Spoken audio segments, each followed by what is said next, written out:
Michigan State University ecologists have developed a mathematical framework that could help monitor and preserve biodiversity without breaking the bank. This framework or model takes low-cost data about relatively abundant species in a community and uses it to generate valuable insights on their harder-to-find neighbors. One of the biggest challenges in monitoring biodiversity is that the species you're most concerned about tend to be lowest in abundance, or they're the hardest species to observe during data collection, said Matthew Farr, the lead author on the new report.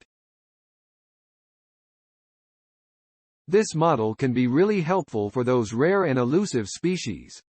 Farr, now a postdoctoral researcher at the University of Washington, helped develop the model as a doctoral student in Elise Zipkin's quantitative ecology lab in the College of Natural Science at MSU.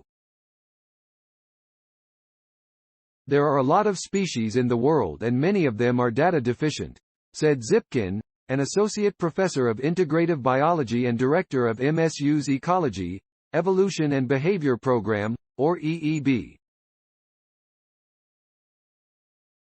We're developing approaches to more quickly estimate what's going on with biodiversity, which species are in trouble and where, spatially, do we need to focus our conservation efforts.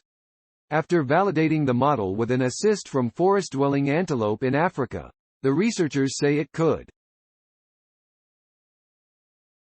The model doesn't work for all types of species. It's not a panacea, Zipkin said.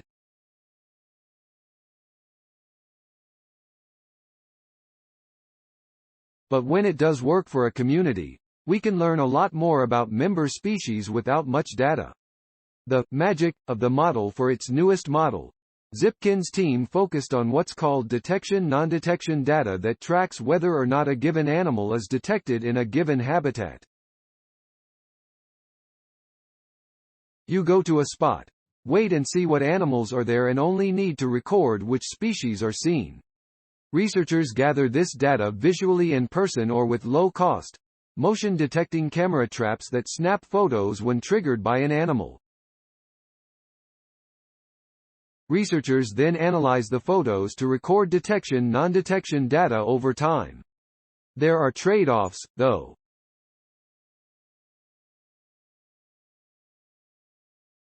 Although relatively cheap and easy to collect, detection-non-detection data doesn't provide as much information as researchers and conservationists want.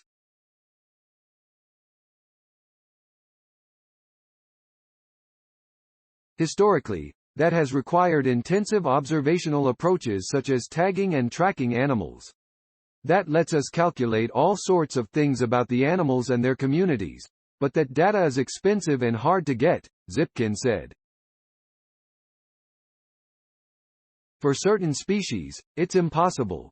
The MSU team realized that, for the right animals, they could use an understanding of animal behavior and statistics to close the information gap by squeezing more insight out of detection-non-detection data. For some species, these are the best data you can get, Farr said. Now we can get more out of it. That may sound like magic. Some of Zipkin's colleagues have even said so. But there's nothing supernatural about the model. Like much of science, it's the result of hard work, collaboration and building on previous efforts in the field. The story of the new model has its roots in 2003 with researchers J. Andrew Royal and James D. Nichols. Fish and Wildlife Service and Nichols was with the U.S. Geological Survey. Both are MSU alumni. Royal graduated with his bachelor's degree in 1990 and Nichols earned his doctorate in 1976.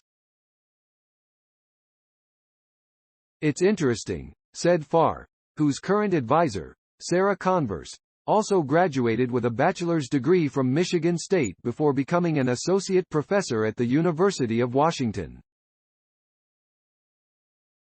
Wherever you go in this field, people have some connection to Michigan State. After publishing the Royal-Nichols model, Royal joined the USGS, where he'd work with Zipkin before she joined MSU in 2014. Working in Zipkin's lab with support from the National Science Foundation, Farr took the next step by linking the population dynamics of different species within the same communities. The researchers then had to find real species that fit those assumptions to validate their model. We knew it would work for certain types of communities, but did those communities exist in real life? Zipkin said. That's one of the biggest challenges in model development, Farr said. You develop the model in a vacuum with simulations running under perfect conditions.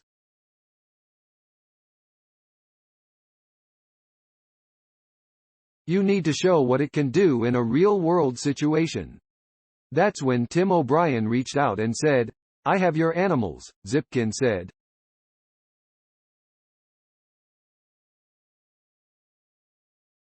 As part of what's known as the Tropical Ecology Assessment and Monitoring Program, or TEAM, he's helped standardize how camera traps are used to make their data as powerful as possible.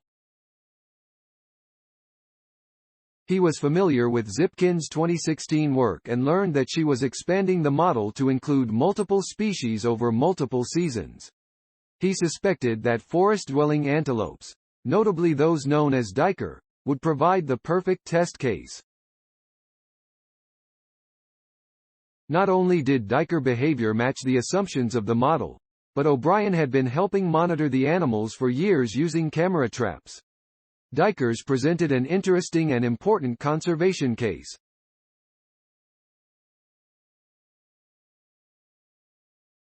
But the hunting is loosely regulated and is financially incentivized by markets that sell bush meat.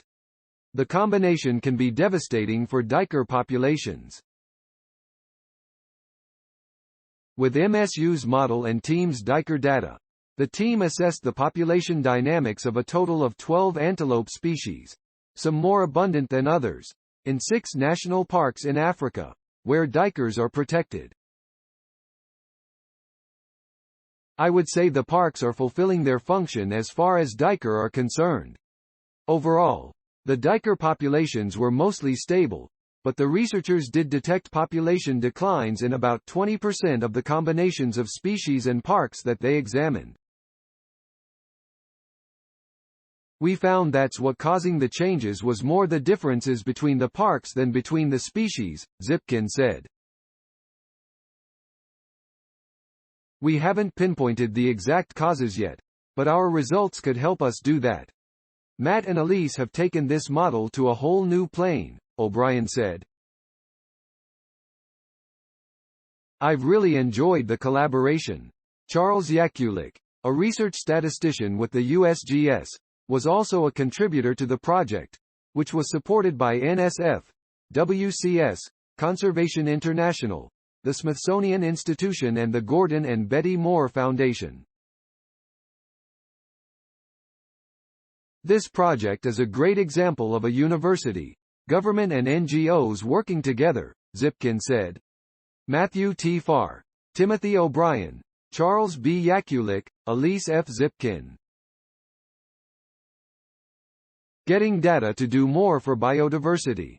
Science Daily, the 26th of August 2022. ift.tt/ERA0T7N. Michigan State University. 2022, August 26. Getting data to do more for biodiversity. Science Daily. Retrieved August 26, 2022 from ift.tt/ERA0T7N Michigan State University. Getting data to do more for biodiversity. Science Daily. https://ift.tt/YRA0T7N. Accessed August 26, 2022. Thanks for watching. Please subscribe my channel for more videos.